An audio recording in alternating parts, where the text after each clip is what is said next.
개혁파 교회학 1182페이지 555단락. 지금 영혼의 불멸성에 대해서 계속 얘기하고 있습니다. 영혼의 불멸성에 대한 철학자들 그리고 교부들이 얘기를 좀 했습니다. 자, 그럼 555 불멸성에 대한 이러한 성경의 가르침을 알지 못하는 사람들은 많은 오류에 빠지게 된다. 우리가 순수한 육체를 갖지 않는 영혼, 그 존재와 생명과 활동에 대해 말할 수 없다는 것은 확고부동한 사실이다. 순전한 영이신 하나님에 대해서 우리는 오직 성경이 우리에게 보여준 모범을 따라 신인 동형론적인 방식으로 말할 수 있을 뿐이다. 천사들은 영적 존재지만 인간의 형태로 소개된다. 천사들은 이 땅에 출현할 때 종종 인간의 몸을 취한다. 비록 인간이 단지 육체적인 존재이기만 한 것은 아닐지라도 그의 모든 행위는 식물적이고 동물적인 기능뿐 아니라 사고하고 의지하는 지적인 기능들도 육체에 매여 있으며 육체에 의존한다. 육체가 영혼의 감옥이 아니라 우리 인간의 본질에 속하기 때문에 중요하죠. 육체가 영혼의 감옥이 아니라 우리 인간성의 본질에 속하기 때문에 이 그리스 그러니까 헬라에서는 영육 이원론에 근거해 가지고 육체는 영혼의 감옥이다 이렇게 생각을 하고, 영혼이 자유로워질 수 있는 길은 그 감옥에서 벗어나는 길이다 이렇게 생각을 이제 했던 거예요. 우리는 육체와 분리된 영혼의 생명과 행위에 대한 심상을 형성할 수 없으며, 따라서 이 문제와 관련하여 쉽사리 추측과 짐작으로 가는 경향이 있다. 대체로 세 가지 가설이 사후 영혼의 존재를 다소간 이해시킬 목적으로 착안되었는데, 여기에는 세 가지가 뭐냐면 영혼 수면설, 중간 상태의 육체, 그리고 산자와 죽은 자 간의 일종의 접촉을 주장하는 가설이죠. 가설 등이 있다. 많은 이교도 사상가들과 몇몇 그리스도인들도 영혼이 육체와 분리된 후에는 단지 수면 상태를 유지할 수 있을 뿐이라고 믿었다. 믿는 사람들 중에도 영혼 수면설을 주장하는 사람이 있다는 거예요. 이게 나중에 보면 제세례파 같은 사람들이 영혼 수면설을 이제 지지할 것 같다, 지지하고 있는 것 같습니다. 죽음과 함께 시작되는 변화는 참으로 특별한 중요성을 띠고 있다. 우리의 정신적 삶의 내용 전체는 결국 외부 세계로부터 비롯된다. 모든 지식은 감각 인식으로부터 시작된다. 우리 사고의 모든 형태는 물질적이다. 우리는 심지어 영적인 것들에 대해서도 본래 감각적 의미를 지니는 용어들로 표현할 수밖에 없다. 만일 성경이 가르치는 것처럼 죽음이 현세와의 갑작스럽고 극단적이고 총체적이고 절대적인 단절이라면, 영혼이 외부 세계에 대해 철저히 차단되고 그 모든 내용을 잃어버리고 자신 속으로 함몰되는 것 이외에 다른 가능성은 전혀 없다. 수면 시에도 영혼은 외부 세계로부터 물러나서 상호작용을 중단한다. 하지만 우리의 꿈이 세상과 완전히 연결되어 있기 때문에 그 중단은 상대적인 방식을 띨 수밖에 없을 것이다. 그런 의미에서 사후에 영혼이 잠들어 무의식의 상태로 존재한다는 영혼 수면 개념, 이게 영혼의 수면설이 뭐냐, 사후에 영혼이 잠들어 무의식 상태에 존재한다는 영혼 수면 개념이 널리 받아들여지는 것도 이해할 만하다. 성경은 심지어 죽음을 잠으로 언급함으로써 이런 생각을 지지하는 것처럼 보이기도 한다. 여전히 영혼 수면설은 많은 반대에 직면한다. 자, 무엇보다도 영혼이 육체에 의존한다고 해서 반드시 영혼의 독립성을 배제할 필요가 있는 것은 아니다. 외부 세계는 우리의 자기 의식을 일깨움으로써 우리의 지식에 대한 최초 원천이 될 수 있다. 그렇죠? 사고는 우리 뇌에 매여 있으며 그곳에 자기 자리와 기관이 가지고 있다고 말할 수 있을 것이다. 그러나 인간의 정신적 삶이 육체적 현상들 안에 그 원천과 기원을 가지고 있는지는 아직 알려지지 않았고 밝혀질 수도 없다. 사고와 인식은 영혼의 활동이다. 귀를 통해 듣고 눈을 통해 보는 주체는 듣는 귀와 보는 눈이 아니라 한 인간, 즉 정신적인 나다. 육체는 마음과 영의 도구다. 왜 영혼이 육체 없이 그 활동을 지속할 수 없는가? 논리적인 측면에서 본다면 그러한 영의 의식적인 삶을 부인하는 것은 결국 영적이고 비물질적인 존재이면서도 의식과 의지를 가지고 있는 하나님과 천사들의 의식과 의지를 부인하는 대로 나아갈 수밖에 없다. 논리적으로 보면 그렇다 이거죠. 육체 없는 영혼의 활동이 이게 가능하지 않다 한다 같으면은 가능하지 않다 한다고 말한다면 논리적으로 영적이고 비물질적인 존재인 하나님과 천사까지도 부인할 수밖에 없는 데까지 나갈 수밖에 없지 않겠느냐 이거죠. 그들은 육체가 없으니까. 게다가 비록 성경이 죽음은 이 세상의 모든 생명과의 완전한 단절이라는 사실을 최대한 분명하게 가르칠 뿐 아니라 죽음을 잠, 안식, 침묵으로 묘사하기는 하지만 성경 어디서도 죽은 자의 영혼이 잠잔다고 말하지는 않는다. 이와 마찬가지로 반대로 성경은 언제나 사후 세계의 사람들이 다른 세상과 맺는 일단의 관계들을 다소 의식하고 있는 것으로 제시한다. 그렇죠. 부자가 사후에 즉시 고통받는 처지에 놓인 반면 불쌍한 나사로는 곧바로 아브라함 품으로 옮겨진다. 또한 이 땅에서 이미 영생에 참여한 모든 신자들은 죽음으로 인해 그것을 결코 상실하지 않으며 영생을 상실하지 않는다 이 말이죠. 신자들이 사후에도 그리스도와의 교제 속에서 영생을 한층 풍성하고 복되게 누린다. 육체에 안주하는 것은 주님에게서 떠나 있는 것이다. 따라서 죽음은 그리스도와 더 가깝고 친밀한 교제로 나아가는 길이다.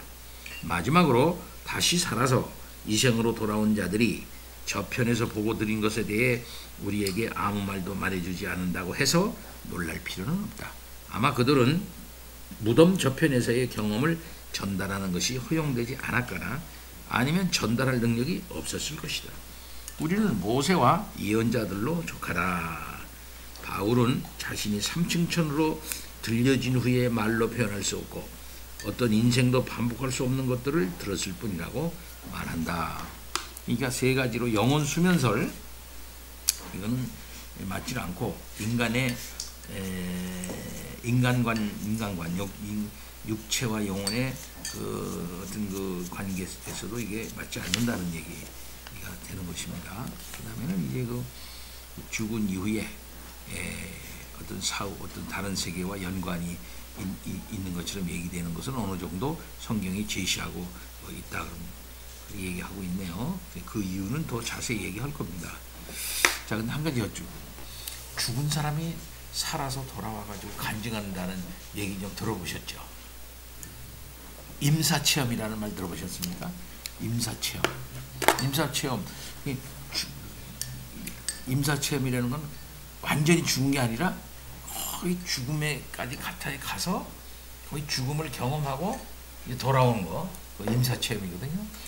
그 임사체험에서 죽은 사람이 보통 보면 저도 그런 책을 몇 권 제가 봤고 전에 그런 걸 좀 관심이 있어가지고 저 자료들 모아놓고 그러면서 좀 봤는데 이제 근데 이제 이게 문제는 뭐냐면은 동양 사람과 서양 사람이 이게 또 달라요. 이게 이 체험한 내용들이 이렇게 보면 또 달라. 동양 사람이 체험한 거하고 서양 사람이. 근데 보통 보면 거의 일치하는 게 뭐냐면 어떤 강 같은 걸 지난다는 게. 그 동양 사람들은 항상 뭐가 나면 강이 나와. 이 강 같은 걸 이게 지난다는 게. 그다음에 안개 같은 게 나와. 안개 같은 데를 싹 지나고 그런 다음에 어떤 동굴 같은 데가 지나고 그러고 난 다음에 밝은 게 나오는데 꽃길이 나오고 뭐 이런 게 나온다는 거예요. 이렇게 싹 그렇게 그런 것들이 이제 그래서 돌아와서 그 얘기를 해. 이렇게 임사체험한 사람들 얘기. 아까 얘기한 것처럼 내가 본 자료로 보면은 동양 사람과 저 서양 사람들이 임사 체험을 비교하고 조금 다르고 이제 그런데 어떤 사람은 천국과 지옥을 보고 왔다는 사람도 있잖아요. 대표적인 사람 누굽니까? 신성종 박사 얘기 들어보셨어요? 신성종 박사가 그 총신대학교 신학학 교수고 충영교회 목사도 했고 또 대전에서도 큰 교회 중앙교회 목사도 하고 그랬는데 그 사람이 아주 신학 전문적인 신학책은 말고 여러 가지 그저 뭐 성경 알고 뭐 교리도 알고 하는 그런 하는 사람 유명한 신학자예요 나름대로요. 근데 그 사람이 천국과 지옥을 보고 왔다는 거야. 그래서 그 간증하고 다녀요. 응? 천국도 갔다 오고 지옥도 갔다 왔다. 그래가지고 그 CD도 냈어. 그건데 CD도. 그 다음에 또 갔다 왔다는 사람도 여러 사람 있어요. 여러분들 어떻게 생각합니까? 나는 안 믿습니다. 믿는다 안 믿는다 뭐 말할 필요도 없는 거예요. 나는 안 믿는 게 아니 믿는다 안 그 믿는다 진정한 그 체험이 말할 아니고 필요조차도 하나님이 또 그렇게 하지 않았다거나 뭐 그 사람의 체험이다 이게 그 사람. 난 그렇게 분별력 있는 신학자라면은 성경을 전해야지 성경에 없는 것을 막 전한다 그래서 그게 좋은 게 아니다 이렇게 난 그렇게 생각이 되고요. 그걸 가지고 뭐 신앙은 항상 어디에서부터 근거해야 되고 어디서부터 촉발되느냐. 성경을 믿고 성경을 의지하고 성경의 말씀을 통해서 신앙이 촉발되도록 해야지 그것이 옳은 것입니다. 그러니까 정상적 계시, 하나님의 정상적인 계시에 의해서 신앙이 촉발되도록 하는 것이 하나님의 뜻이고 그것이 2000년 기독교의 정상적 방법이었어요. 근데 그걸 놔두고 어떤 특수한 체험에 근거해서 신앙을 촉구한다든가 그것에 의해서 신앙을 도전한다든가 이렇게 하면 그건 올바르지 않다. 나는 그렇게 보기 때문에 그건 난 받아들이지도 않고 들을 생각도 없고 뭐 가서 뭐 전혀 그런 생각 갖고 있어요. 그렇게 하고 있더라고. 근데 가끔 보면 그런 체험들이 쓴 책들이 많아요. 그런 체험들이 많이 있는 걸 볼 수가 있어요. 그런 우리가 받아들인다는 게 못된다. 개털 모자 쓰는 거는 이제 안 써먹는 천국에 가서 개털 모자 썼다는. 그죠. 개털 모자 썼다는 거라든지 뭐 가보니까 천국에 가보니까 집에 데리고 가는데 어떤 사람은 맨션 무시무시한 좋은 맨션에 들어가는데 나를 데리고 니네 집이다 하고 데려다가 아주 허름한 그런 어떤 초가집 같은 데로 데리고 들어가더라. 그거 보고 아이쿠나 이거 안 되겠구나. 죽고 난 다음에 사후세계에 좋은 대우를 받으려면은 지금 여기서 열심히 더 일하고 봉사하고 신앙생활 잘해야지 하고서 돌아와가지고 그걸 도전하는 사람이다. 그렇죠? 응? 그 말이 안 되는 거예요. 그 사람의 생각이야. 그런가 하면 영혼이 사후에 새로운 육체를 바꿔서 다시 외부 세계와의 접촉을 할 수 있다고 믿는 자들도 있다.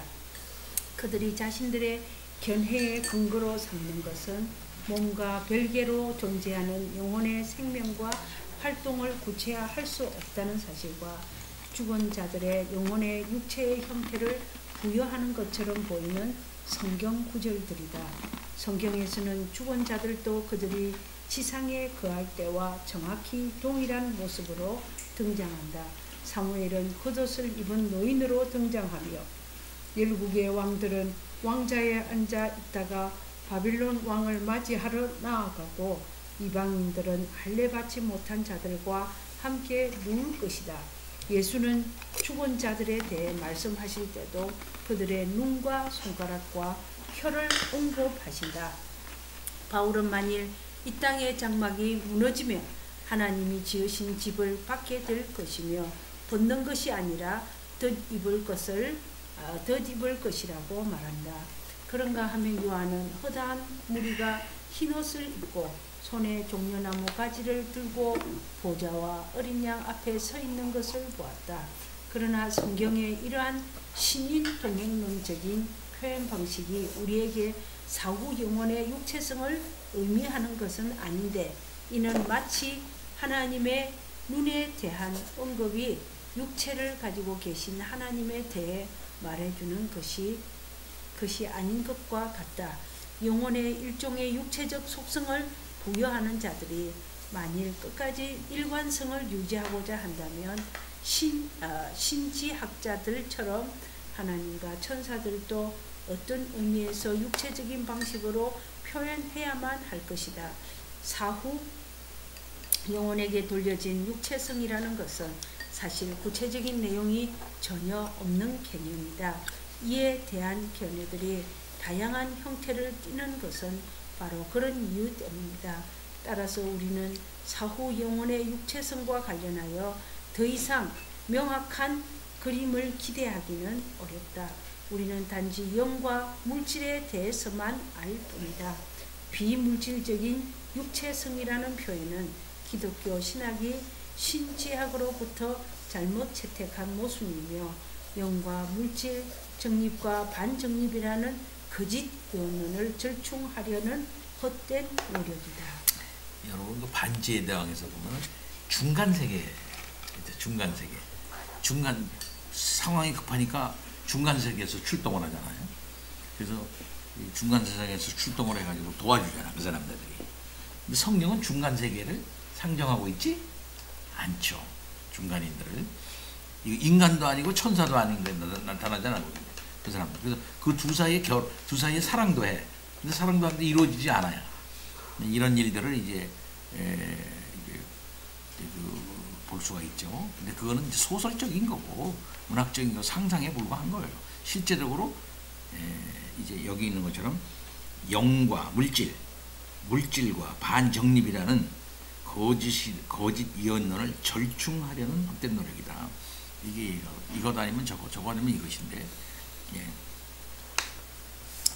비물질적 유체성이라는 표현이라는 것은 있을 수 없다. 예.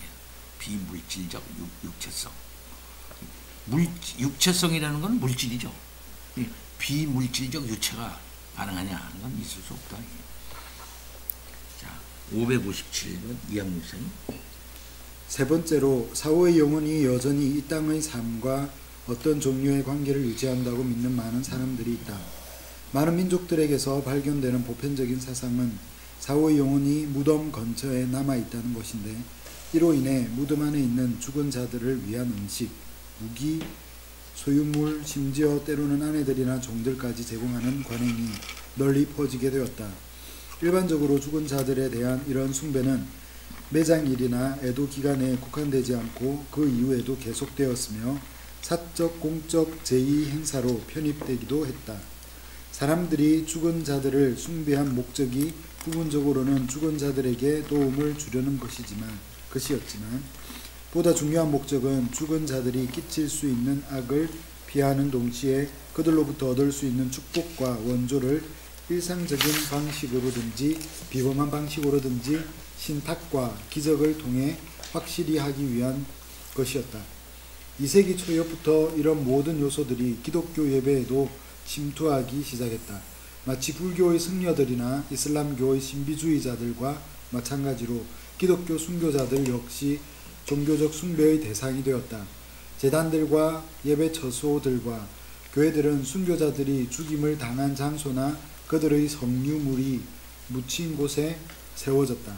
4세기 이후로는 동정녀 마리아, 천사들, 족장들, 예언자들, 그리고 순교자들에 대한 이러한 숭배가 더욱 확장되어서 다양한 성인들과 그들의 성유물과 그들의 화상들뿐 아니라 주교들, 수도사들, 은자들, 고백자들, 그리고 수녀들까지 숭배의 대상이 되었다. 로마 가톨릭 교회는 이러한 의식을 통해 실제적인 방식으로 모든 성인들의 공로를 기념한다. 하나의 기독교회는 세 부분, 곧 천상의 승리적 교회, 연옥의 고통받는 교회, 지상의 전투적 교회로 나뉜다. 천국에 있는 영혼들은 연옥에 있는 자들을 위해 중재한다. 이 땅에 있는 사람들은 그들의 선행으로 자신들의 형벌을 완화시키고 단축시키기 위해 노력한다. 연옥에 있는 영혼들은 그들의 중보가 이 땅에 있는 신자들을 돕고 강화시키도록 요청받을 수 있다. 숭배의 다양한 단계가 있다. 경모는 하나님께만 당연히 돌려져야 한다. 마리아는 특별 숭배를 받을 자격이 있고 성인들은 숭배를 받을 자격이 있으며 그들의 성유물은 종교적 헌신의 대상이 될 수 있다. 탁월함의 수준이 다양한 것처럼 견모의 수준도 다양하다. 이런 많은 개념들, 사후에도 영혼과 육체 사이에 특정한 관계가 지속된다거나 사후 세계의 영혼이 이 세상과 모종의 관계를 유지하고 있으며 중요한 사건들을 알고 있고 우리를 위해 기도하고 우리를 무시하거나 축복하기도 한다는 개념들이 때때로 개신교 신학계에 출몰하기도 했다. 스베덴보리, 융, 스틸링, 오벌린과 같은 18세기의 사상가들은 자신들이 죽은 자들의 영과 직접적인 접촉을 가진다고 믿었다. 그런 기묘한 현상의 가능성은 칸트, 레싱, 융, 스틸링, 비테 등과 같은 철학자들에 의해서도 인정되었다. 그리고 1848년 이후에 등장한 강신술은 의도적으로 영계와 접촉을 시도했으며 이런 경로로 온갖 종류의 계시를 받을 수 있다고 믿었다. 예, 그런 어떤 교령술, 영을 불러서 하는 강신술, 뭐 이런 것들 악한 일들이다 이렇게 말할 수가 있겠습니다. 혹시 스웨덴버리의 책을 읽어보셨어요? 스웨덴버라고도 그러고 천국과 지옥이라는 유명한 그 책이 있습니다. 이 사람도 천국과 지옥이라는 책인데 이렇게 두꺼워요. 천국과 지옥에 대해서 막 쫙 자기가 체험한 거 그렇게 아주 썼어요. 유명한 사람이에요. 스웨덴버리. 아주 신비주의의 대표적인 신비주의자라고 할 수가 있습니다. 그러니까 이런 차원, 사후 세계의 영혼이 이 세상과 모종의 이제 그 관계성을 가지고서 역사한다 이렇게 생각하는 거죠. 우리나라 제사 사상이 그런 거죠. 제사. 우리나라 사람들은 북망산에 간다 그래요. 북망산. 북망산이 어디요? 죽으면 북망산 간다 그러잖아. 북망산이 실상은 저 중국의 북망산이라고 있어요. 근데 우리나라의 북망산은 어디입니까? 그렇다면 북망산은 어디냐면 동네 뒤를 북망산이라 그래. 주산이래. 주산이 있고 안산이 있잖아. 좌청룡 우회코가 있잖아. 그 다음에 앞에 이렇게 내가 흐르잖아. 근데 들어오는 길고 나가는 길이 있잖아. 이렇게 만들면 보통 남향이고 그러면 위에서 내려다 보이고 그 밑에는 들이고 그리고 거기에 이제 아주 고즈넉하게 이제 동네가 앉아있다는 거죠. 그럼 죽으면 어디로 가요? 죽으면은 동네 뒷산으로 가는 거야. 그러니까 집 뒤로 가는 거야. 집 뒤. 요 집 뒤 무덤 있잖아요.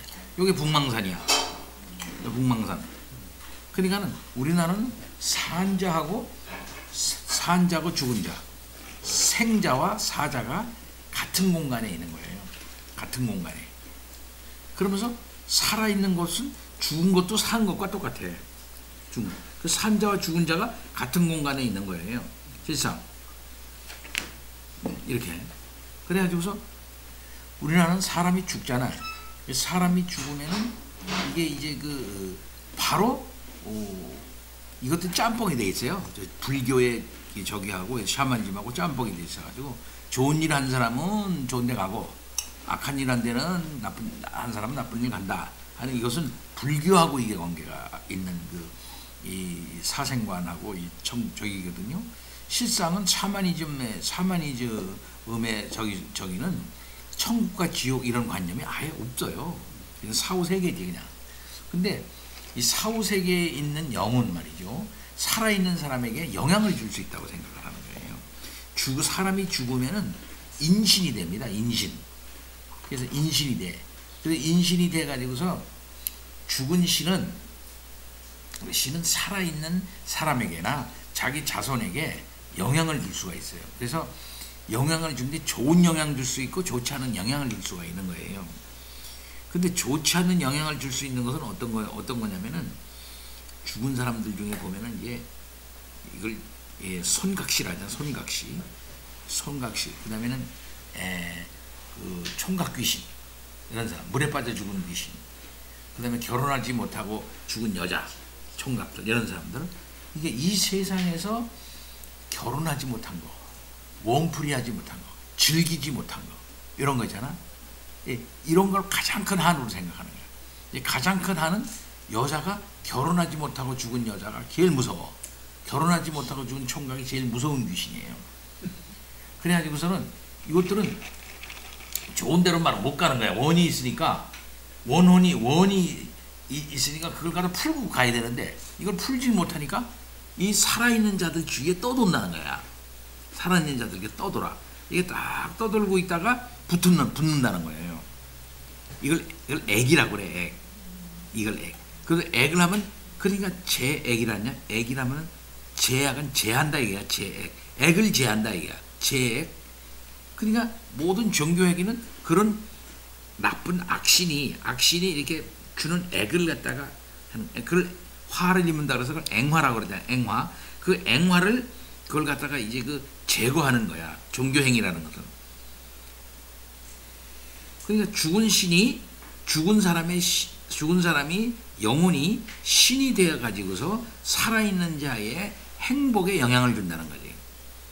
병도 일으키고 일도 안 되게 하고 막 이렇게 한다는 거죠. 예. 그렇게 영향을 준다는 거예요. 그러니까 제사라고 하는 건 뭐냐 하냐 같으면 결국은 그렇게 앵화를 끼치지 말고 좀 자손들에게 좀 복을 줘라. 좀 복을 줘라. 하는 그런 차원에서 그 제사, 그 귀신들을 갖다가 꼬시는 거야, 이렇게.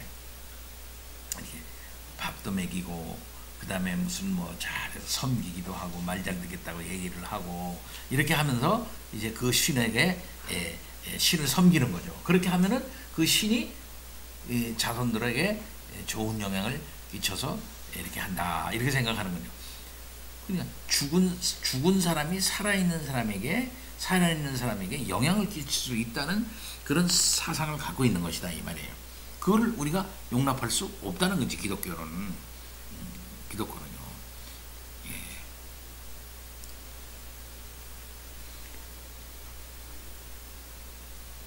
근데 이제 문제는 이런 사상은 우리가 알다시피 사람은 죽은 다음에 즉시 하나님이 정하신 곳으로 죽은 그 몸과 육체와 영혼이 분리가 돼서 된 영혼은 말이죠. 즉시 하나님이 그 각자의 정해놓은 곳으로 간다고 생각하잖아요. 우리는요.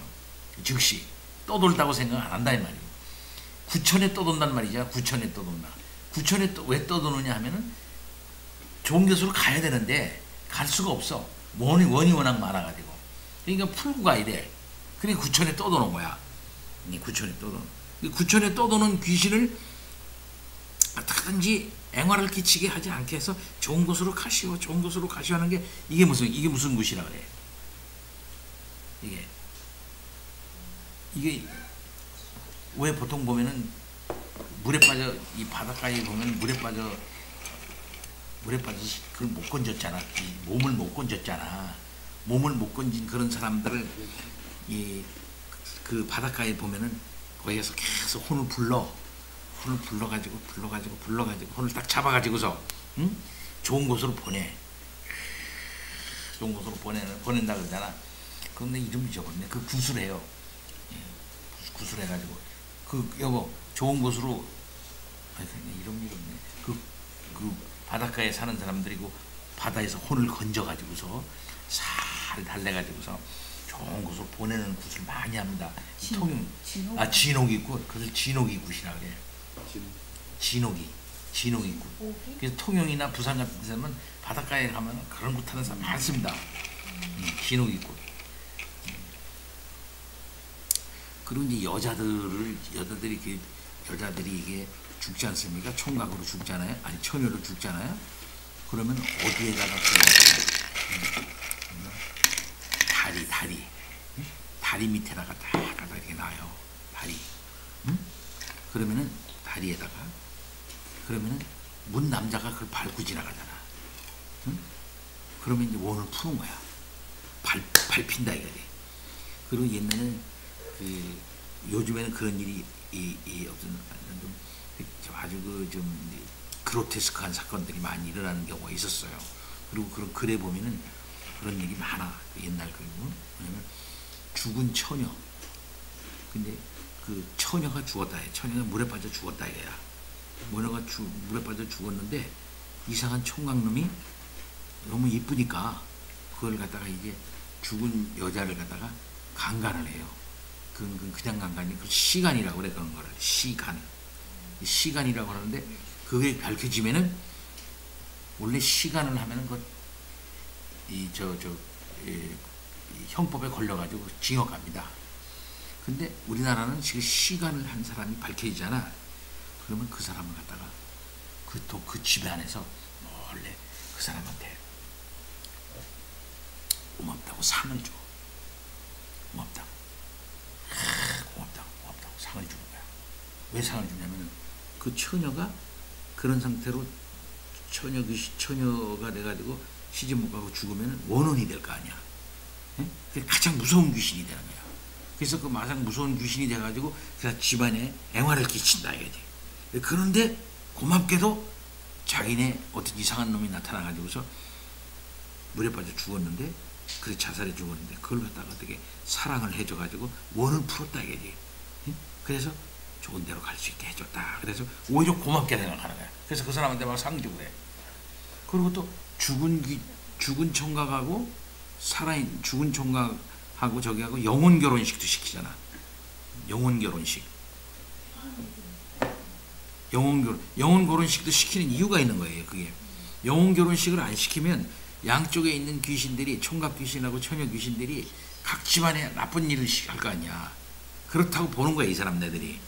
원래 그렇진 않은데 그렇다고 보는 거야. 집안에 무슨 이상한 일이 생기면 걔 때문에 그렇다 이런 식으로 되는 거니까. 그 둘이 영혼 결혼식을 시켜줘가지고서 진옥이 굿을 해줘. 그래, 자 달래.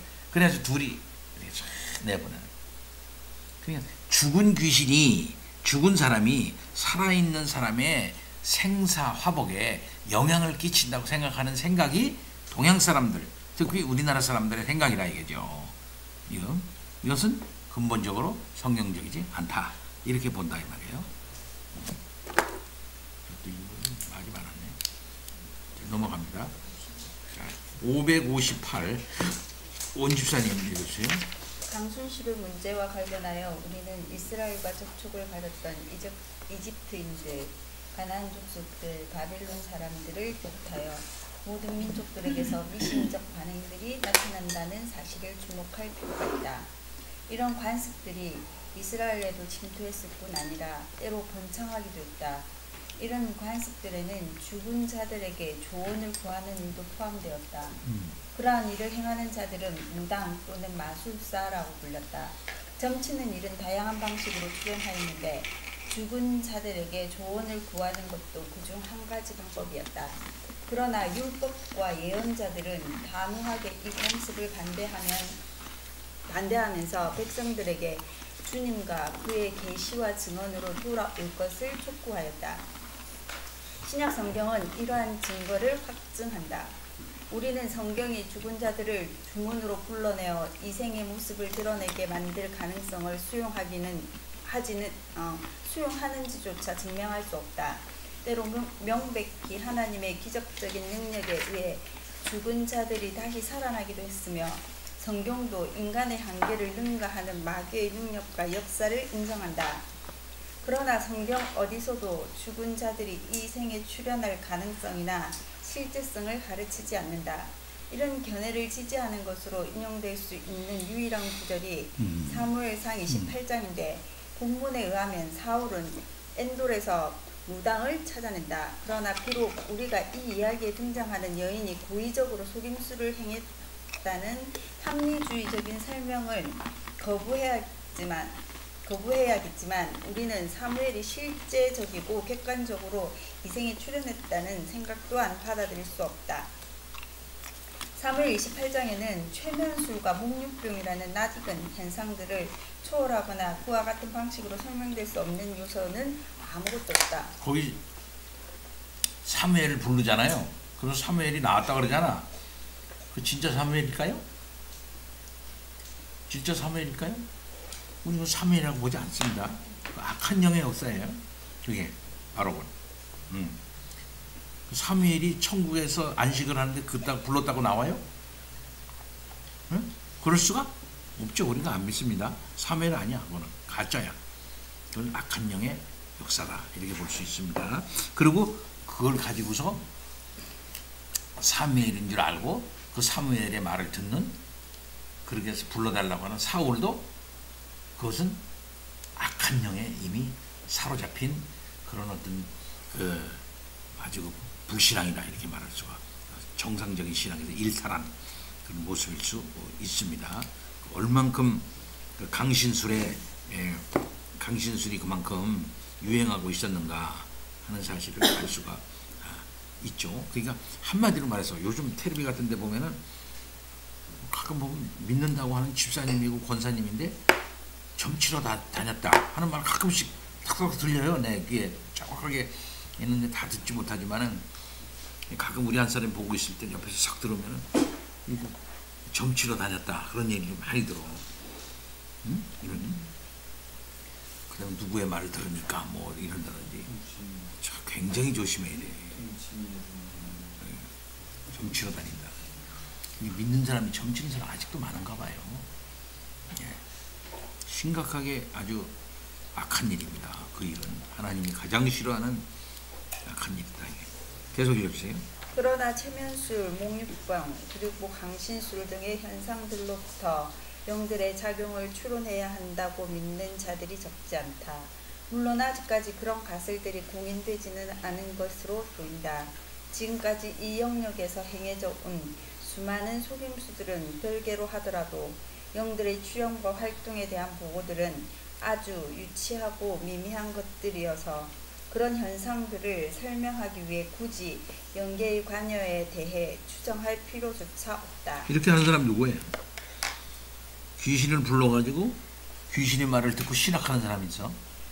그걸 가지고 신학의 어떤 영적인 세계나 이런 세계에 뭐 이런 일이 있었다, 뭐건 어떻게 된다, 저런 일하면 거기서 그걸 다 설명하고 조직화하고 이렇게 형성하고 하는 사람 있지. 귀신론 만드는 사람들. 응? 귀신의 말을 듣고. 누가 그런 짓을 합니까? 무슨 동일한 사람이 그거 해요. 그런 사람. 응? 그 사람 이름 숨겨줄 필요가 없어요. 그런 사람들 그렇게 합니다. 귀신의 얘기를 듣고 신학을 해. 거의 지금 뭐 망했다 싶어 돼 있어요. 또 성적인 사건 막 어울러져가지고 아주 지저분한 그런 말로를 보이고 있어요. 지금. 계속해서요. 그렇다고 해서 아직 설명되지 않은 광범위한 현상들이 발생한다는 사실을 부정하는 것은 아니다.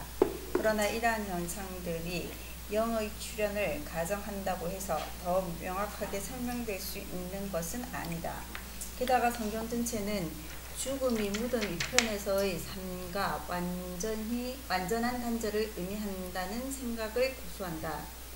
물론 죽은 자들도 이 세상에서 그들에게 일어났던 일들을 계속 기억하고 주 안에서 죽은 자들의 행위는 그들을 뒤따른다. 우리가 이 땅에서 행한 일들은 우리의 도덕적 소유가 되며 죽음 이후에도 우리와 함께한다. 또한 우리가 이 땅에서 알던 자들을 죽음 이후에도 알아본다는 점에는 의심의 여지가 없다. 부자는 나사로를 알아보았다.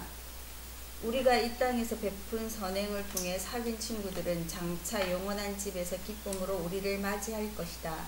그러나 성경이 일관되게 가르치는 바는 죽음과 함께 이 세상과의 모든 교제가 단절된다는 것이다. 죽은 자들은 더 이상 해 아래서 일어나는 어떤 일들에도 참여하지 못한다. 죽은 자들이 살아있는 자들과 접촉한다는 것을 보여주는 자치는 어디에도 없다. 그들은 이 땅에서 완전히 분리된 또 다른 영역에 속한다. 따라서 성인들에 대한 기도와 숭배가 들어설 여지는 전혀 없다. 성경은 이 땅의 신자들이 중보를 위해 서로에게 호소할 수 있다고 말하지만 죽은 자들에게 중보를 요청하는 것에 대해서는 전혀 언급하지 않으며 천사들이나 사람들도 오직 하나님께만 돌려져야 할 종교적 숭배를 받는 것을 명백히 거부하고 있다. 성유물 숭배에 대한 언급 또한 전혀 없다. 비록 하나님이 때로 그것들을 통해 기적을 행하실지라도 그것들이 숭배의 대상이 되어서는 안 된다. 로마 가톨릭 교회의 의식에서 성인의 동공교리는 하나님과 인간 사이의 중보자를 뒷전으로 밀어내는 상호 숭배로 전락했다. 예, Communion of Saint, 성인 통공.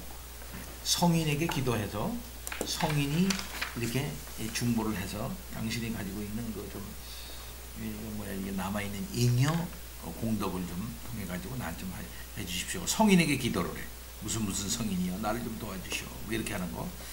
극히 이거는 하나님과 인간 사이의 중보를 뒷전으로 밀어내는 상호 숭배로 전락했다. 그게 거의 미신으로 가득 차 있잖아. 오늘날에도 그건 마찬가지야. 오늘날에도 보통 라틴 아메리카나 뭐 필리핀이나 아니면 뭐 이런데 좀 카톨릭이 들어가 있는 모든 데마다 거의 지금도 미신으로 가득 차 있어요. 지금도 무슨 뭐 어느 때가 되면 마리아 상에서 뭐 피눈물이 났다는 동에서 눈물에서 피가 났다 뭐 이렇게 해야 돼. 그러면 전 세계에 있는 캐톨릭 사람들이 그쪽으로 가가지고서 뭐 그걸 보고 기도하고 그러면 뭐 무슨 기적이 일어난다는 둥, 무슨 뭐 소원을 성취한다는 둥 해서 하면서 막 이렇게 하고 라틴 아메리카나 이쪽에 남아메리카의 카톨릭하고 전통 종교하고 이렇게 스팝이 되어가지고 이거는 기독교인지 샤머니즘인지 모르는 그런 상태로 되어져 있는 걸 보면은 그야말로 참 미신화돼 버린 그런 경우를 많이 볼 수 있습니다. 우리 개신교에도 특별히 조심해야 할 것은 뭐냐면 미신적 요소들을 감히 척결하고 깨끗이 척결하고 우상 숭배적인 이런 것들을 잘 척결해가지고서 이렇게 깨끗하고 순결한 나가야겠다. 죽음과 부활 사이 조금 더 진도 조금 더 나가봅니다. 죽음과 부활 사이. 엄집사님. 죽음과 부활 사이. 지금까지 우리는 죽은 자들이 이 땅에서의 삶과 여전히 어떤 종류의 접촉을 가지는지 여부에 대해서만 논의했다. 그렇다면 죽은 자들이 무덤 저편에서 발견하는 새로운 관계들과 상황들은 어떠한가? 성경은 사후에 의인의 운명과 불의한 자의 운명 간에 차이가 있다는 점을 분명히 가르치지만 구체적인 정황에 대해서는 그리 많은 것을 알려주지는 않는다. 우리는 이미 구약에서부터 사후에 의인과 불의한 자의 상태 간의 차이로 이어지는 노선들을 발견할 수 있다. 야훼를 경외하는 자들은 생명을 얻지만 불경건한 자들은 멸망하고 파멸된다. 성경은 하늘을 위라고 표현하고 수올과 음부와 게헨나와 시면을 아래라고 부르지만 이것은 지형학적으로 이해될 수 없고 또 그렇게 이해되어서도 안 된다. 장소적 의미를 갖는 개념들은 매우 상대적이며 이런 맥락에서 오직 윤리적 의미만을 담고 있다. 우리는 어둠의 나라와 빛의 나라를 첨예하게 대립시키고 자연스러운 상징적 표현에 따라 전자를 우리 아래에 후자를 우리 위에 위치시킨다. 죽은 자들의 형벌을 위한 처소로 지명된 모든 장소들, 땅속, 땅 아래, 바닷속, 태양, 공중 또는 여러 행성 중 하나는 단지 추측에 불과하다. 우리가 말할 수 있는 것은 무덤 너머가 상태일 뿐 아니라 장소이기도 하다는 것이다. 죽은 자들이 형벌받는 장소에 대하여 성경이 우리에게 많은 자료를 제공하지 않는다는 점을 고려할 때 이 문제를 결정지으려는 어떠한 시도도 삼가는 것이 적절한 일이다. 그것이 어디에 있는지 묻지 말고 너희가 그것을 어떻게 피할 수 있는지를 물어라. 또한 우리는 사후에 비신자들과 불경건한 자들이 마지막 심판 때까지 어떠한 상태로 있는지에 대해 더 이상의 것을 알지 못한다. 하지만 이 땅에서 복음을 들어보지 못했거나 단지 아주 희미하게만 들어본 사람들에게 무덤 저편에서 회개하고 그리스도를 믿을 기회가 다시 주어지는 것은 아닌가라는 문제가 제기되었다. 클레멘스와 오리게네스는 그리스도와 사도들이 음부에서 복음에 영향받기 쉬운 죽은 자들에게 복음을 선포했다고 말하는 베드로전서 3장 18절에서 19절을 토대로 긍정적인 답변을 제시하였다. 비록 아우구스티누스와 다른 학자들이 이런 견해에 반대했으며 그리스도의 지옥 강화가 일반적으로 다르게 해석되고 있기는 하지만 그러한 사상은 반복적으로 출현했으며 특히 19세기에 비그리스도인의 숫자가 급속도로 증가하는 것이 체감되면서 다수가 그러한 사상을 수용하기 시작했다. 우리는 이 세상에 그리스도 안에 있는 구원의 길에 대해 전혀 알지 못하여서 믿는 마음으로 그리스도를 포용하거나 단호하게 그를 거부할 위치에 결코 있지 않았던 수백만의 사람들이 있었고 지금도 여전히 존재한다는 사실을 인식함으로써 갖게 되는 부담감을 잊지 말아야 한다. 이런 사람들은 엄밀한 의미에서 비신자들에 포함될 수 없으며 성경도 그들이 유대인들이나 그리스도인들과는 다른 기준으로 심판받아야 한다고 말한다. 하지만 이러한 사실로부터 저편에서도 복음 선포가 이루어지며 또 이루어져야 한다는 결론이 뒤따르는 것은 아니다. 성경은 이 문제에 대해서 전혀 언급하지 않는다. 예수 그리스도께서 부활하기 전에 무덤에 들어가셨을 때에 사실상 지옥에 내려가셔서 그러니까 대체 좀 더 자세히 말하면 노아 시대에 죽은 노아 이전에 죽은 그런 사람들에게 내려가셔가지고 그 예수를 모르고 예수 이름이 전파되기 전에 죽은 사람들에게 회개할 수 있는 예수 믿을 수 있는 기회죠. 그걸 주셨다. 지옥 강화더래요. 지옥 강화. 그거를 이제 액면 그대로 이제 그 믿는 경우가 있어요. 베드로전서 3장 18절에 있는 지옥에 음부에 내려갔다 하는 이 말을 예수님께서 지옥에 내려가가지고 복음을 전파했다. 이렇게 바로 문자적으로 믿는 사람들이 있어요. 우리는 그렇게 그걸 해석하지 않습니다. 그러니까 그럼 우리가 어떻게 생각하느냐? 예수님이 지옥에 내려갔다 하는 말은 예수님이 죄로 말미암은 그 심판, 그 무서운 심판은 지옥의 맛이다. 지옥이라는 것은 바로 하나님의 은혜가 작동하지 않는 하나님의 은혜가 작동하지 않는 영역이다. 그 지옥의 맛을 보았다 하는 그것을 그렇게 해석을 합니다. 지옥에 내려가지는 않았고요. 실제적으로 그걸 이제 얘기를 하는 거예요. 계속 음부에서 복음의 전파를 위해 호소할 수 있는 유일한 본문은 어느 정도 끼워 맞추기의 느낌이 있기는 하지만 베드로전서 3장 19절에서 21절과 4장 6절이다. 그러나 이 본문들은 사람들이 그 안에서 찾아내고 싶어하는 내용을 실제로는 포함하고 있지 않다. 비록 그 구절들이 그리스도가 부활 후에 음부에서 노아 당대의 사람들에게 선포하신 것에 대해 말하고 있을지라도 이것은 단지 그것이 일어났다는 사실을 입증하는 것뿐이며 결코 이 땅에서 복음을 들어보지 못한 모든 사람들에게 음부에서 복음의 전파가 지속된다는 가르침을 보증하지는 않는다. 결국 진실은 노아 당대의 사람들이 엄밀히 말해서 그들 평생에 이 땅에서 하나님의 말씀을 전혀 들어보지 못한 종류의 사람들이 아니었다는 것이다. 우리가 이 본문을 가지고 무엇을 하든지 간에 우리는 여기서 더욱 상세한 결론에 대해 어떤 근거도 제공하지 못하는 매우 특별한 사례를 다루고 있다. 또한 부정 과거인 선포했다가 사용된 것은 그리스도에 의한 이 선포가 이례적인 것이며 그것이 구원으로 인도하는 복음의 선포가 될 수 없다는 것을 보여준다. 다른 난제들도 많이 있다. 베드로전서 3장 18절에서 19절에 따르면 그리스도는 정확히 그가 살아나시고 일으켜지신 후에 그 설교를 전달하셨다. 그리스도는 그때 육신으로 음부에 가셨는가? 그 일은 언제 일어났는가? 그는 얼마나 오랫동안 거기에 머무셨는가? 이 모든 것이 실제로 일어났다고 비록 그랬을 것 같지는 않지만 가정하자. 그렇다면 그 후로는 누가 지속적으로 음부에서 이러한 복음 전파 사역을 이어가고 있는가? 지하 세계에도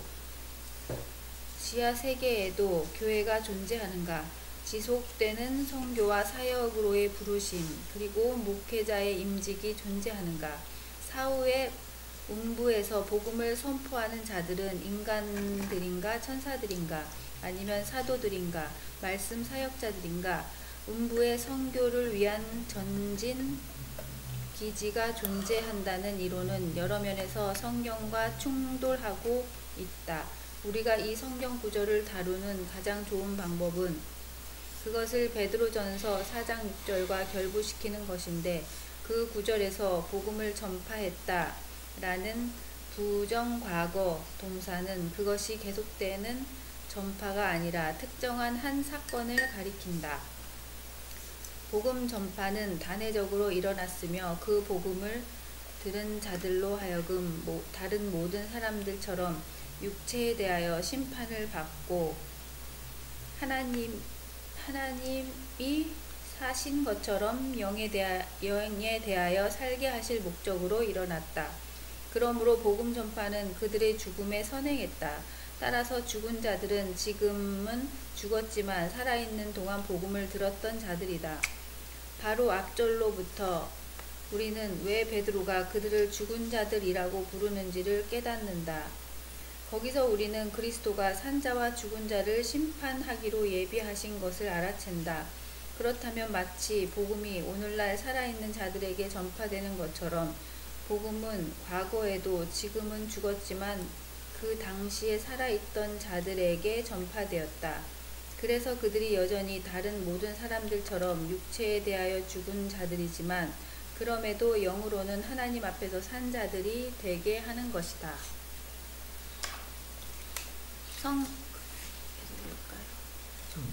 성경에 근거한 이러한 이게 지옥에 내려갔다는 것을 말하는 것이 아니라는 거예요. 실제로는 그들은 죽은 자들이라는데 지금 현재 살아있으나 죽은 자들, 응? 살아있으나 죽은 자들이잖아. 살아있으나 죽은 자들. 보통 보면 우리 같은 사람들은 말고 우리는 살아있고 살아있죠. 응? 하나님과 지금 살아있잖아. 육체적으로 영도 살았으니까 살아있단 말이죠. 그러나 살아있으나 죽은 자들이 많아. 이게 살아있으나 죽은 자들. 그때 당시에 살아있으나 죽은 자들에게 전파했다는 거예요. 사실상 복음이 그들에게도 전파됐다는 겁니다. 실상 복음이 전파되지 않은 시대는 없는 거죠. 사실상 창세 이래 복음이 전파되지 않는 세상은 없다고 볼 수 있어요. 어떤 면에서는. 예? 직접적으로 선지자가 가든지 오랄 이 말로 이렇게 복음이 전파되든지 아니면 주의 종들이 가든지 아니면 그의 양심과 그의 자연의 빛에 의해서 로마서 1장에 있는 것처럼 자연의 빛에 의해서 이미 하나님의 말씀과 뜻이 사실상 다 전파된 거죠. 그런 면에서는. 그래서 그들은 그런 차원에서 심판을 또 받는 거예요. 그 차원에서 계속 성경에 근거한 이러한 반대들을 고려할 때 중간 상태에서 복음의 전파 이론 전체가 붕괴된다. 우리는 여기에 그런 설교는 누구를 대상으로 한 것인가? 또는 만일 모두를 대상으로 한 것이 아니라면 그 이유는 무엇인가? 와 같은 질문들을 첨가할 수 있을 것이다. 이것은 이 세상에서 삶과 우리가 하는 선택들을 완전히 무가치하거나 무의미하게 만들지 않는가? 이러한 사고방식의 배후에 놓인 전제는 모든 사람들을 구원하는 것이 하나님의 의도이며 복음의 전파가 절대적으로 보편적이어야 하며 모든 사람들이 인격적으로 그리고 개별적으로 복음을 찬성하거나 반대하는 선택에 직면해야 하며 그러한 선택의 결정을 할 권한이 사람에게 있으며 원죄와 자범죄가 사람을 정죄하기에 불충분하며 복음에 대한 의도적인 불신앙만이 한 사람을 영원한 멸망에 이르게 할 수 있다는 믿음에 초점을 맞춘다. 이건 누구의 신앙이에요, 여러분? 그 선택의 결정을 할 권한이 사람에게 결국 있어야 하고 그런 기회가 사람에게 주어져야 하지 않겠느냐? 라고 생각하는 사람들, 알미니안들이 그렇다 말이야 사실상. 예. 그런 견해를 갖고 있기 때문에 모든 사람들에게 다 복음이 전파되어져야만 결국은 그렇죠. 그래야만 지옥이고 천국이고 얘기할 수 있는 근거가 되지 않겠느냐. 네. 왜 그러냐면 모든 것은 선택에 달려 있는 건데 선택할 수 있는 기회가 주어지지 않는 사람에게 근본적으로 최종적인 거를 박탈해 버리면은 그게 합리적이겠느냐 이렇게 생각한다 이 말이에요. 그 사람들은요. 네. 따라서요. 계속 이 모든 가정들은 확고한 성경의 진술들과 모순되며 따라서 중간 상태에서 복음 전파 이론은 받아들일 수 없는 것이다. 이것은 가혹한 결론이 아닌가. 우리는 어떻게 그들 자신의 잘못이 아님에도 복음을 들어본 적 없는 많은 사람들이 영원히 잃어버린 자들이 된다는 사실을 받아들일 수 있는가. 여기서 이처럼 엄중한 문제를 결정하는 것은 우리의 감정이 아니라 하나님의 말씀이다. 죽은 자들에게 복음을 전파한다는 이론은 결코 이 난제를 해결하지 못한다. 그것은 이 세상에서 이미 믿음을 갖도록 준비된 사람들에게만 해당될 뿐이기 때문이다. 심지어 이 이론은 문제를 더욱 악화시키기도 하는데 그 이유는 그것이 유아기에 죽은 수백만의 아이들이 처한 상황에는 전혀 관심을 기울이지 않고 사실상 그들이 구원받을 가능성에서 배제시키고 있기 때문이다. 마지막으로 이 이론은 하나님의 주권적 자유와 전능하심을 전혀 고려하지 않는데 무한히 자유롭고 전능하신 하나님은 말씀의 외적 전파 없이 내적 부르심과 성령으로 말미암은 중생만으로도 구원을 이루신다. 예, 이렇다 말이에요. 우리는 그래서 하나님의 주권적 자유와 전능하심을 고려하지 않는 것이다. 하나님은 어떤 하나님이냐? 하나님은 말씀의 외적 전파 없이도 내적 부르심으로 또 성령으로 말미암아 말미암은 그런 중생만으로도 구원을 이루실 수 있는 그런 분이시다 이거죠. 말씀의 외적 전파 없이도 전파 없이도 중생을 이룰 수 있는 능력이 있는 분이 우리 하나님 아버지라는 사실을 무시하고 있기 때문이다 이 말이죠. 그러니까 기회가 주어지지 않았는데 지옥 보내면 선택할 수 있는 여지가 없는 그걸 발휘할 수 없었는데 지옥을 보내면 어떡하냐. 그것은 너무 지나치 않냐 하는 것의 견해에 대한 말씀이 되는 거예요. 그러니까 하나님은 말씀을 외적으로 이게 전파하지 전파를 해서 그걸 들을 수 없는 그런 상황에서도 내적 부르심과 성령으로 말미암은 중생을 일으키실 수 있는 분이시다 이 말이죠.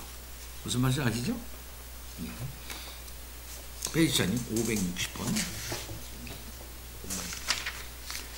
마찬가지로 로마 카톨릭의 연옥교리를 포함하여 일견 매혹적인 사후의 정화라는 개념 역시 성경적 근거가 없다.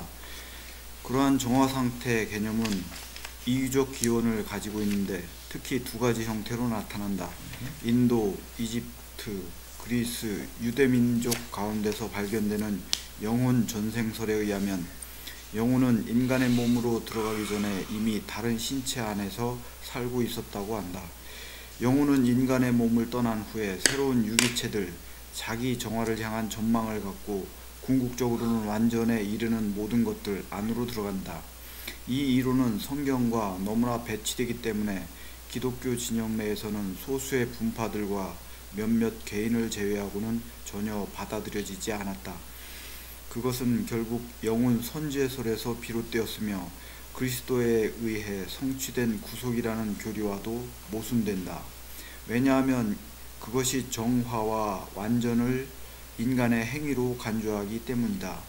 마지막으로 이 이론은 어떻게 영혼이 반복적으로 다른 육체 안에 들어감으로써 죄에서 자유로워지고 거룩하게 훈련받을 수 있는지에 대해 전혀 명료하게 설명하지 못한다. 기독교에 지대한 영향을 끼친 또 다른 사상은 사후에 영혼들이 여전히 지복의 수준에 도달하기 전에 잠시 동안 각양 형벌에 의해 정화되어야 할 필요가 있다는 것인데, 이런 사상은 조로아스터교와 유대교에서도 발견된다.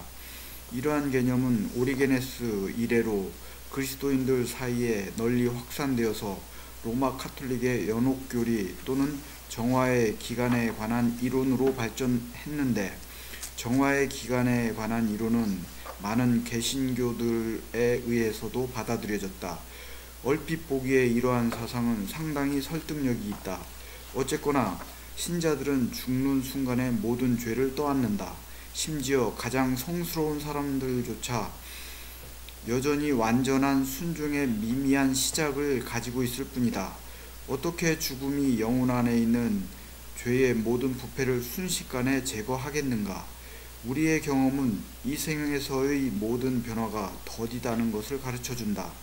점진적인 성장과 발전이 어디에나 존재한다.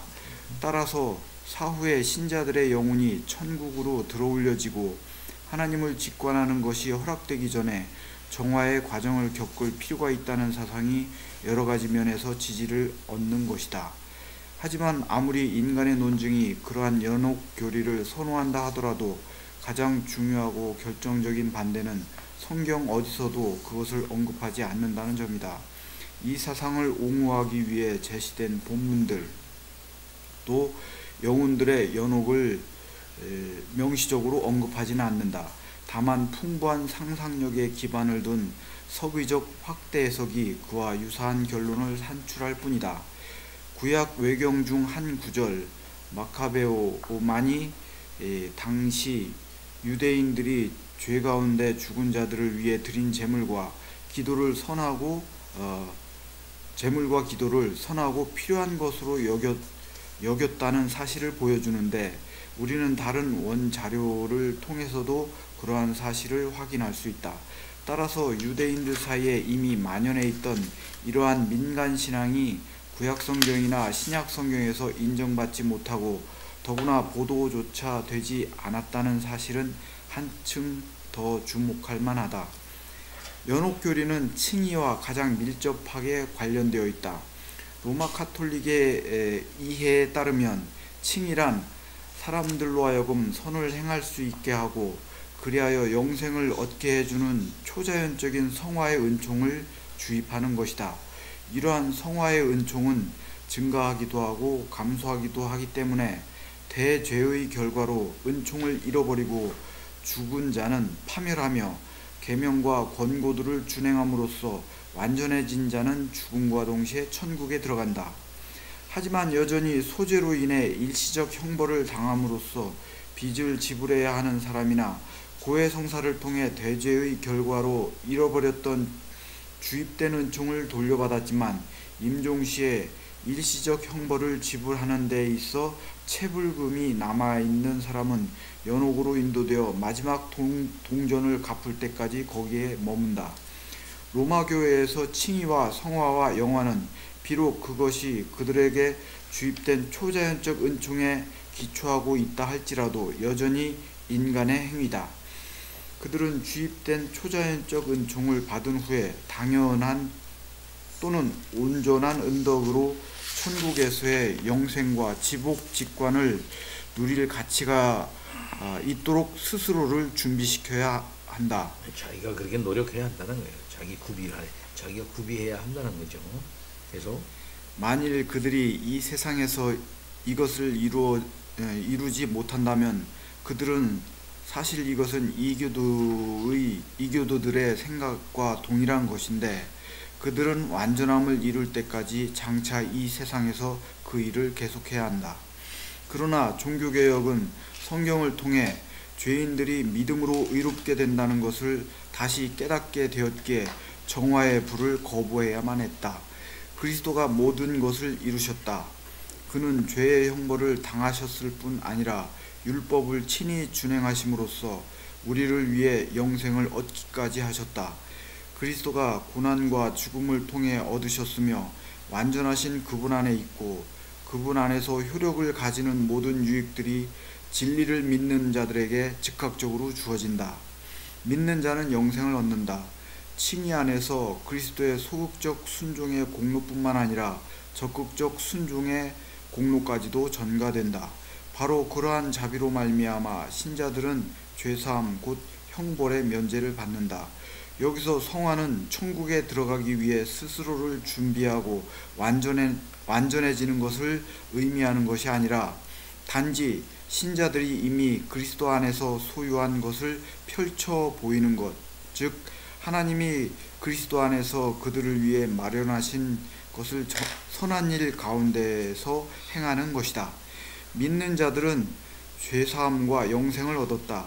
그들은 천국에 들어가기에 합당하고 이 생에도 내생에도 연옥을 거칠 필요가 없다. 그들이 여전히 자주 심지어 죄의 결과로서 이 땅에서 견뎌야 하는 고통조차도 형벌이나 벌금 또는 율법의 요구에 따라 지불해야만 하는 후불금이 아니라 그들의 성숙을 돕기 위한 아버지의 징계다. 계속 개혁파가 이 문제에 대해 제기하는 유일한 질문은 다음과 같다.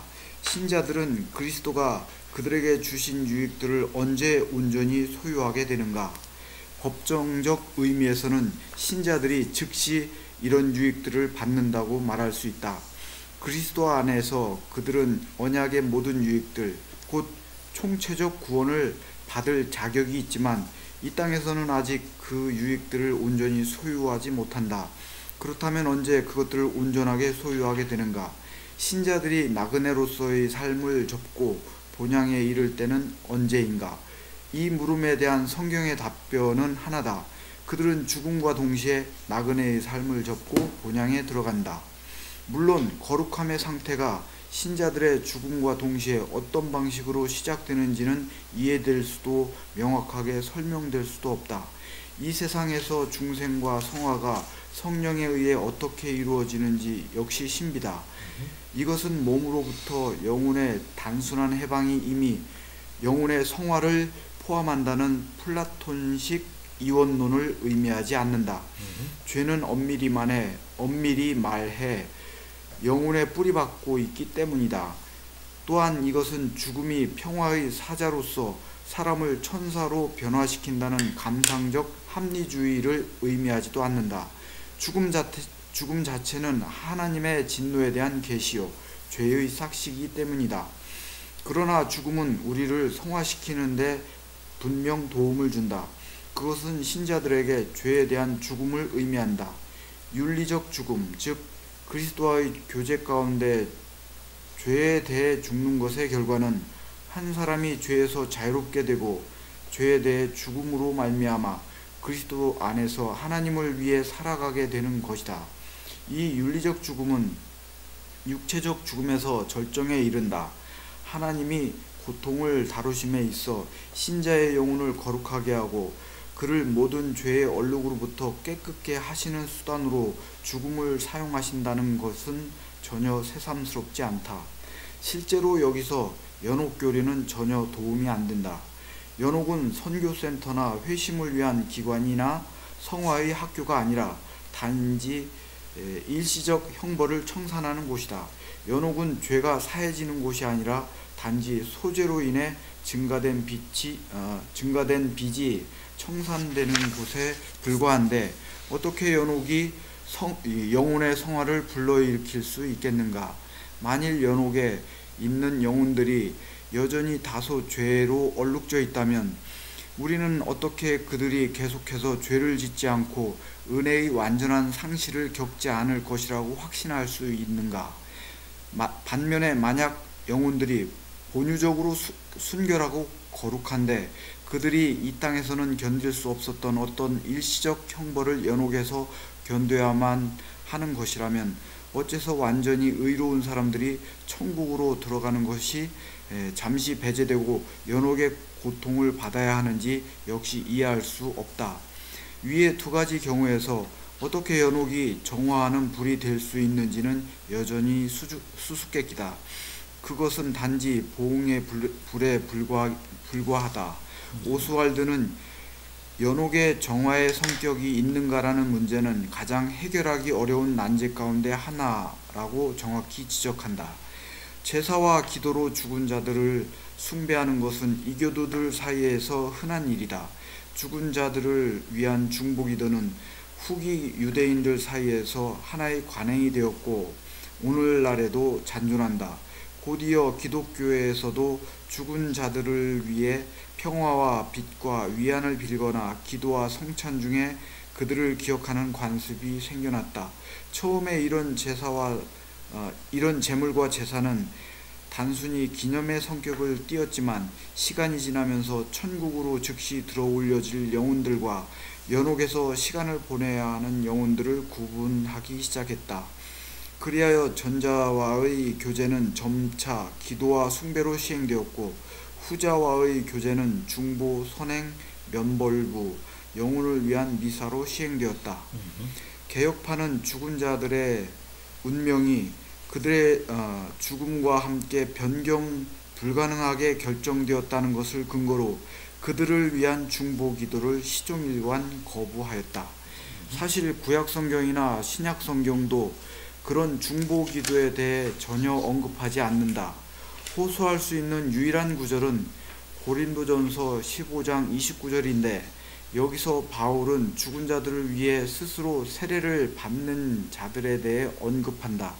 하지만 이러한 구절로부터 살아있는 자들이 죽은 자들의 유익을 위해 세례를 받았다고 단정 지을 수는 없다.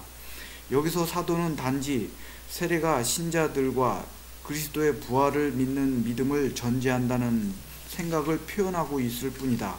부활을 제거하라. 그러면 세례는 공허한 의식이 될 것이다. 죽은 자를 위한 세례의 관행이 바울 당시에나 후대에 존재했다는 증거는 전혀 없다.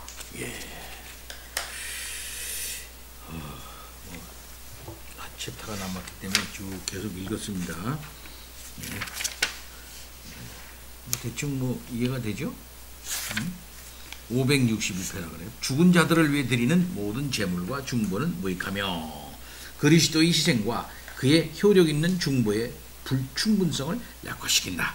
그럼에도 이 땅의 전투적 교회와 하늘의 승리적 교회 사이에는 결코 파괴될 수 없는 교류가 항상 존재한다. 이거 중요해요. 그럼에도요, 이 땅의 전투적 교회와 하늘의 승리적 교회 사이에는 결코 파괴될 수 없는 교류가 항상 존재한다. 이 땅에 있는 신자들은 그리스도인이 됨으로써 우리 모두의 어머니인 천상의 예루살렘에 이르렀고, 이미 이 땅에 있는 신자들이 그리스도인이 됨으로써 어머니인 천상의 예루살렘에 이르렀대. 이미. 그렇죠? 예배라고 하는 것은 뭐냐면은 예수 그리스도 안에서 하나님의 존전에 가는 걸 말하는 거거든요. 거기에 그 지성소에 들어가는 걸 말한다 이 말이에요. 하나님의 존전에 쑥 들어가는 것을 말하는 거예요. 어디? 이 땅에 있는 신자들이 이 땅에 죽어서 하나님 존전에 가는 게 아니라 바로 이 땅에서 예배를 통해서 하나님께 간단 말이죠. 거기서 하나님을 섬기고 찬양하는 수없이 많은 천사들에게 이르렀고, 장자들의 총회, 즉 천국에 등록되고 시민권을 얻은 구약성경의 경건한 자들에게 이르렀고, 의인의 영들, 즉 이미 죽어서 온전함과 완전에 이른 그리스도인들에게 이르렀고, 신약성경의 중보자이신 그리스도의 만유의 심판자이신 하나님께 이르렀다. 우리가 요것은 성경 찾아볼 만해요. 히브리서 12장 찾아보고 보십시오. 우리가 누구냐 이렇게 얘기하면서 히브리서 예수 그리스도의 중보 사역으로 말미암아 우리가 어떤 자들이냐 이 땅에서 말이야. 히브리서 12장 22절을 감격스럽게 확인함으로써 히브리서는 이 땅에서 고난을 참고 견뎌라 하고 얘기를 하고 있는 겁니다. 12장 22절 12장 22절. 자, 그러나 너희가 이런 곳은 이러면 너희는 말합니까? 히브리서를 받는 독자들이에요. 이 땅에 죽지 않는 사람입니다. 죽지 않는 성도들이에요. 그러나 너희가 이런 곳이 어디냐? 시온산과 시온산과 살아계신 하나님의 도성인 하늘의 예루살렘이래. 그럼 시온산이나 예루살렘이나 똑같은 거 아니에요? 근데 그건 뭐야? 하늘의 예루살렘이래. 천만 천사와 하늘에 기록된 장자들의 모임, 교회와 만민의 심판자이신 하나님과 및 온전하게 된 의인의 영들과 죽은 사람들의 온전하게 된 의인의 영, 죽은 사람들, 새 언약의 중보자이신 예수와 및 아벨의 피보다 더 나은 것을 말하는 뿌린 피니라. 우리가 이른 곳이 여기라 이 말이에요. 이 땅에 있는 사람들이. 그렇죠? 그러니까 이 놀라운 것이다. 이 땅에 지금 살아있는 성도들이 지금 현재 이른 곳은 바로 이런 것이다. 그러니까 전투적 교회지. 전투적 교회와 하늘의 승리적 교회는 뗄래야 뗄 수 없는 관계가 있는 걸 말하는 거예요. 네. 신자들의 영혼이 천상의 어떤 신분상의 변화를 경험하는 것은 아닐지라도 그들은 하나님을 아는 지식과 사랑 안에서 확신을 얻고 성장한다. 천상의 교회와 지상의 교회 간의 교류가 직접적 상호작용을 뜻하지 않는 것은 인격적 접촉의 결핍이 하나의 거룩하고 보편적인 기독교 안에서 인류의 유대나 신자들의 일치성을 손상시키지 않는 것과 마찬가지다. 산자와 죽은 자를 포함한 모든 그리스도인을 한데 엮어주는 일치성은 그리스도께 닷을 내리고 있으며 그리스도를 통하여 동일한 하나님과 교제를 누리고 두 교회가 말이죠. 산자의 교회나 죽은 자의 교회나 똑같이 그리스도를 통하여 하나님과 교제를 누리고 있다 이 말이 지금 동일한 성령을 소유하고 있고 동일한 구원의 보화에 함께 참여하는 것이다. 우리가 그리스도와 나누는 사랑은 앞서간 성도들에 대한 깊은 존경으로 이어지는데 우리는 그들의 선한 본을 따르기 위해 진력하고 장차 그들에게 나아갈 것을 고대하는 가운데 살아감으로써 지금 그들을 포함하여 모든 피조물과 더불어 주님을 찬미하게 된다. 우리의 교제에는 장차 무덤 저편에서 갖게 될 재회의 소망이 포함되어 있다. 그것은 완전히 자연스럽고 진실로 인간적이며 성경에도 부합된다. 왜냐하면 성경은 우리에게 실체가 없는 영혼들이 적나라한 불멸성이 아니라 개개인의 영생을 가르쳐주기 때문이다. 분명한 것은 천국의 기쁨이 무엇보다도 그리스도와의 교제에서뿐만 아니라 나아가 복된 영혼들 간의 교제에도 있다. 천국의 기쁨이 그리스도를 만나는 기쁨도 있지만은 복된 영혼들과의 교제에도 있다는 거죠. 이와 마찬가지로 천상의 복된 자들이 지상의 신자들을 동경한다는 생각은 불합리한 것이 아니다. 그들은 이 땅에서 살고 지냈던 사람들과 사건들에 대한 기억을 가지고 있다. 그죠? 제단 아래서 영혼들은 그들이 흘린 피에 대해 보응해달라고 부르짖는다. 신부 즉 하늘과 땅에 거하는 모든 신자들의 공동체는 주 예수의 오심을 위해 기도한다. 천상의 복된 자들이 지상에서 일어나는 모든 일을 알고 있다고 믿을 만한 어떤 근거도 성경이 우리에게 제시하지는 않지만 그렇죠? 그들은 지상교회에 속한 자들이 그들에게 대해 아는 것만큼은 지상의 전투적 교회에 대해서 알고 있는 것처럼 보인다.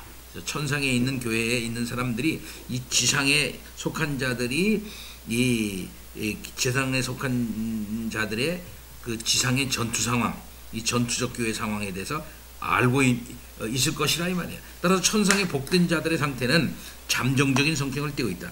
그들에게는 여전히 믿음과 소망의 여지가 있고 갈망과 기도의 여지가 있다.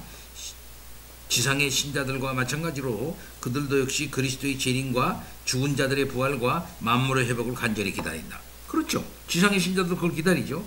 천상에 있는 신자들도 지금 그걸 기다리고 있어. 그건 아주 남아있는 거니까 아직. 주님의 재림은 그 뒤에 있는 거니까. 또 영혼과 육체의 결합으로서의 부활도 뒤에 있는 거니까. 만물의 회복도 그때 있을 거니까 그것을 위해서 간절히 기도하고 있대요. 그때야 비로소 끝이 올 것이기 때문이다 이게죠. 따라서 우리는 천상의 영혼들이 비활동적이라고 생각해서는 안 된다. 어떤 사람은 그렇게 말, 천국은 심심해서 가기 싫다. 누가 그런 말했을까요? 짱볼샤르트가 그렇게 말했어요. 천상은 심심해서 천국에 안 가. 아니, 천상의 성도들이 비활동적이라고 생각해서는 안 된다 이게요. 지상에서 그들의 사역은 끝이 났지만, 그렇죠? 천상에서는 그들이 해야 할 일 또 다른 일들이 있는 것이다. 성경은 이 사실을 분명히 가리킨다. 주 안에서 죽은 자들은 뭡니까? 예수와 함께 거하며, 예수와 함께 거해. 예수와 함께 거하니까 얼마나 재밌어. 하나님과 어린 양의 보좌 앞에 서 있어. 소리 높이 기도하고 하나님을 찬양하며 예배한다. 이거. 재미난 일 계속 그냥 늘 한다 이 말이죠. 우리는 구약 성경의 성도들을 위한 은신처나 유아기에 죽은 자들을 위한 은신처에 관한 교리를 전혀 필요로 하지 않는다. 그렇죠? 이런 거 필요 없다. 야. 은신처 교리. 개혁파에 따르면 언약의 자녀들은 세례와 관계없이 죽음과 동시에 천국 간다. 이게 이렇게 믿어요, 우리요. 이거 확실히 믿는 겁니다. 언약 사상에 의해서. 개혁파에 따르면 언약의 자녀들은 세례와 관계없이 죽음과 동시에 천국으로 간다. 그러나 언약 바깥에 있는 자들의 운명에 대해서는 우리에게 계시된 것이 많지 않기 때문에 우리는 단정적인 판단을 삼갈 필요가 있다. 그렇죠? 조심스럽게 말합니다. 이와 관련하여 로마 카톨릭의 교리에서 옳은 점이 있다면 불경건한 자들의 형벌과 경건한 자들의 복된 상태에 대한 다양한 등급이 있다는 생각이다. 천사들과 모든 피조물, 특별히 인간들의 세계에는 지위와 활동이 있어 명백한 구분이 존재한다. 그리스도의 교회 안에도 신분과 임무의 구분이 있다. 지상의 모든 신자들은 자신만의 은사를 가지고 있으며 그와 합당한 자신만의 임무를 부여받는다. 주 안에서 죽은 자들의 행위는 임종시의 글을 따른다. 의심할 여지 없이 이러한 다양성이 천국에서 손상되기는커녕 오히려 모든 죄악된 것으로부터 정결케 되고 더욱 풍성하게 증진될 것이다. 하지만 이러한 정도의 차이는 각자가 그 자신의 능력에 맞게 누리는 복된 상태를 손상시키지 않는다. 왜냐하면 모두가 동일한 주님과 한 집에 거하며 동일한 하늘로 올려지며 동일한 안식을 누리며 동일한 하나님을 섬기면서 기쁨을 발견할 것이기 때문이다. 그러니까 천국에도 뭡니까? 다양성. 천국에도 다양성이 있을 것이다. 이렇게 보는 거예요. 이 지상의 교회가 다양성이 있는 것처럼 천중의 교회도 다양성이 있을 것이다. 그러나 정도의 차이는 그 자신의 능력에 맞게 누리는 복된 상태를 손상시키지는 않을 것이다.